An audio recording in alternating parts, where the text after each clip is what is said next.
ስለ አቧራ ማለት የቤቱን አቧራ የሚያራግፍ ነው። በሚስቱም የሚደገፍ ነው። አቧራ ማለት በሚስቱም የማይደገፍ የቤቱን አቧራ ማያራግፍ ከሆነ አቧራ ለማለት አስቸጋሪ ነው። በእርግጥ እግዚአብሔር ሹሞታል፣ አይ ነው። ግን አቧራ ስማ፣ ባል ከሆንክ አንተ የባልነት ኃላፊነቱን መወጣት አለብህ። ባልነትህን ሚስትህ መቀበል አለባት። ለምሳሌ ዮሐንስ ወንጌል ምዕራፍ 4 ላይ ጌታ ኢየሱስ ያችን ሴት ሂጂና ባልሽን ጠርተሽ ነይ ሲላት ባል የለኝም አለች። ሰውየው እኮ ባል ነኝ ብሎ ተቀምጧል። ለካ እሷ አልተቀበለችውም። ብዙ ሴቶች ሳይቀበሏቸው ባል ነኝ ብለው የተቀመጡ አሉ። ዝም ብለው ክሌም አድርገው ባል ነኝ። እሷ አብረዋት ትሄድ ከሱ ጋር ባልሽ ደህና ነው ወሰ ምንም አይልም ትላለች።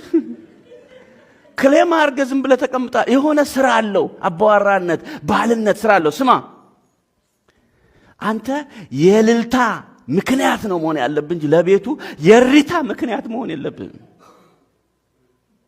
የሆነ ደስታ ፈጣሪ ነው መሆን ያለብህ እንጂ የቤቱን ደስታ አስፈንጣሪ መሆን የለብህም በፍጹም።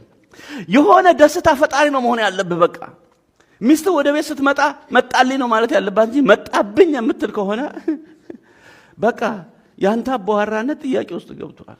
መጣልኝ አባዬ መጣልን ማለት ልጆች አባዬ መጣልን ያስጠናናል፣ ተረት ይነግረናል፣ ጸጉራችን እያሻሸ ያስተምረናል ነው ማለት ያለባቸው እንጂ አባዬ መጣብሽ ያንዳንድሽ ጥግ ያዢ የሚሉ ከሆነ አባዋራነት ጥያቄ ውስጥ ገብቷል።